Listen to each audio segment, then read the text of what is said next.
Hey everyone, welcome back to Pulo Hulo. Today I've got another chilling story to share. This time from my friend. He swears it really happened. And honestly, when I first heard it, I couldn't sleep for nights. But I won't keep you waiting. Listen for yourself. Sit back, relax, and enjoy. I used to laugh at the old stories about the woods outside our town. People said the trees were cursed. That sometimes they spoke to those who wandered too far.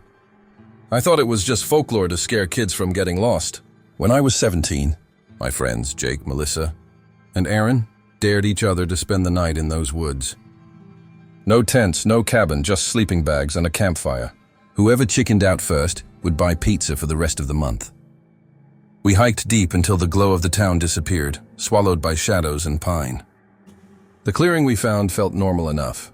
We lit a fire, roasted marshmallows, joked, and traded ghost stories. For hours, it felt like every other camping trip. But then the forest grew quiet. Too quiet. The crickets stopped. The owls went silent. Even the wind seemed to die. All I could hear was the crackle of fire and the pounding of my own heartbeat. That's when the whisper came. "Can you hear me?" It was faint, so faint I thought I imagined it. I turned to Melissa, sure she was screwing with us. But her eyes were wide, staring at the dark. Aaron called out, "Who's there?" His voice wavered, no reply.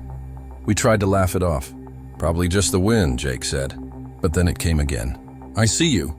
This time it was sharper, closer, like someone leaning over your shoulder.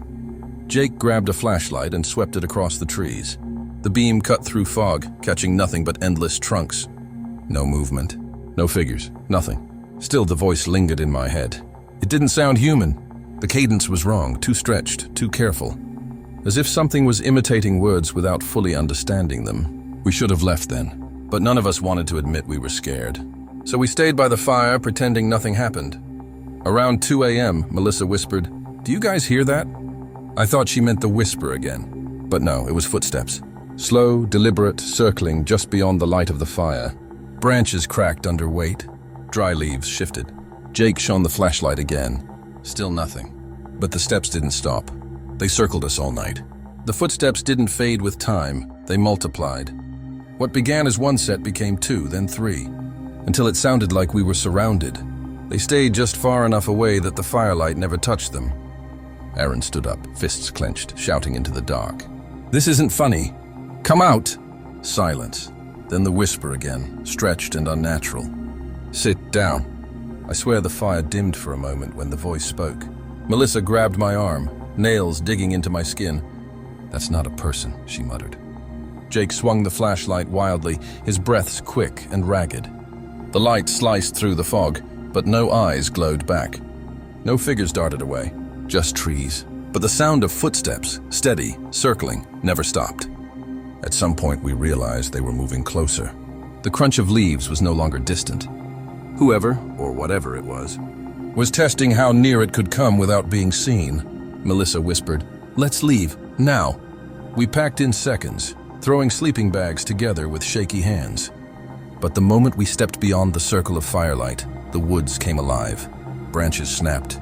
Something heavy darted between trees, too fast for us to track.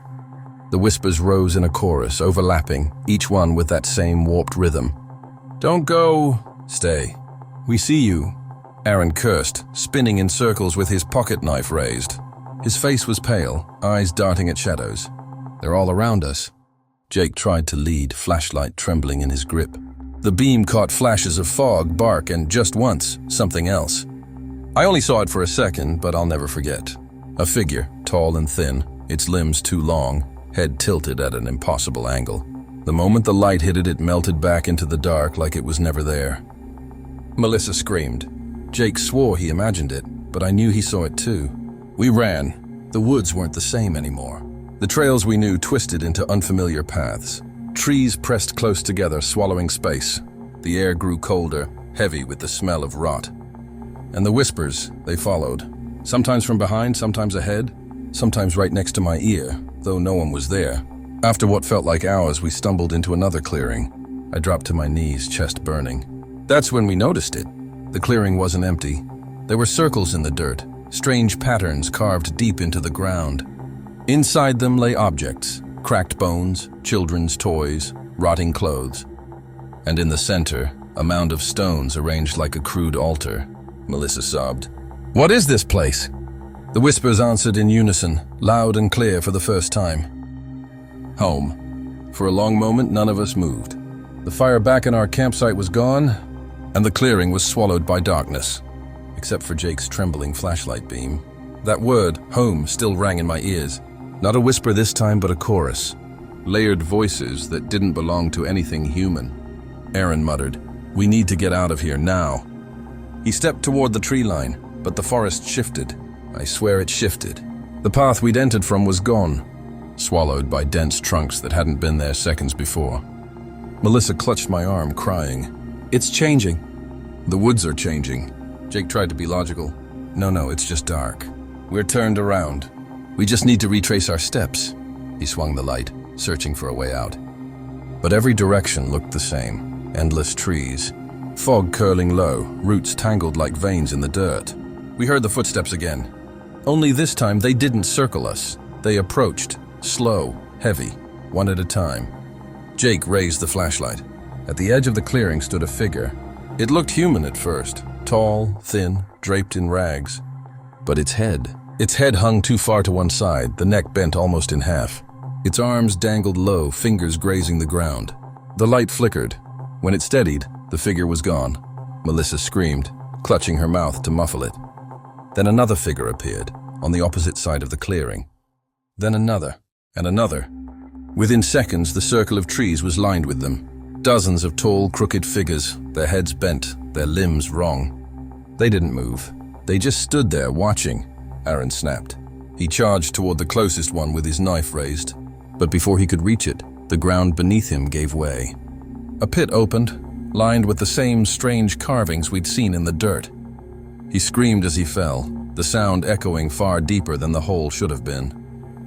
Then silence. Melissa collapsed to her knees, sobbing. Jake pulled her up, whispering frantically, "We have to go. We can't stay here."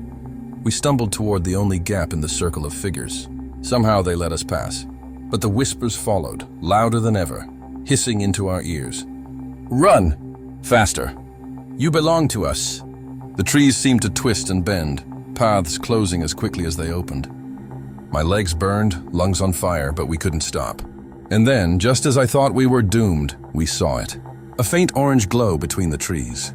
Our fire. We had looped back to our campsite, but the fire wasn't how we'd left it. The flames burned higher, unnaturally tall, and around it, drawn into the dirt, were more of those circles and symbols. In the center of the fire, something moved, shapes writhing inside the flames, reaching upward, whispering in 100 voices. Melissa collapsed beside me, whispering, "We can't escape." We're already theirs. We ran into the flames like fools, thinking fire could keep the dark at bay. For a moment it worked. The whispers recoiled. The figures paused as if burned by light. Jake pushed through the circle, dragging Melissa with him. I followed, throat raw, lungs on fire. Somewhere in the scramble, Aaron vanished. 1 second, he was next to me. The next, the undergrowth swallowed him, and the whispers cheered. I heard a single, terrible cry, then nothing. We burst out of the trees into the thin wash of dawn. A farmer's truck found us on the road. Jake slumped over the hood. Melissa shaking and mute. I was coughing up smoke and words I couldn't form. The driver called the police. They asked questions, took us in separate cars, looked at the forest with polite concern. They found no circles, no figures, no pits. The clearing where we'd built the fire was an ordinary patch of scorched earth. Nothing more. That night, in a hospital bed with bandaged hands and a blanket over my knees, I dreamed for the first time since we were kids. The whisper came back, close and warm, like a breath against my ear. "You belong," it said.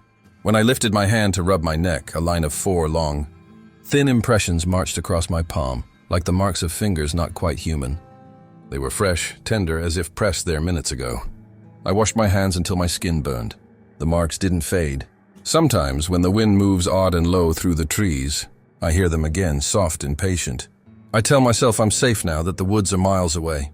But when I close my eyes, the last thing I see is a ring of trees and 100 patient faces turning to watch. They're not finished. They never were. That's all for today. I hope you enjoyed this story, and let me know in the comments the moment that gave you chills. And for those of you watching late at night, I wish you nerves of steel. Take care, everyone. This was Pulahulo signing off.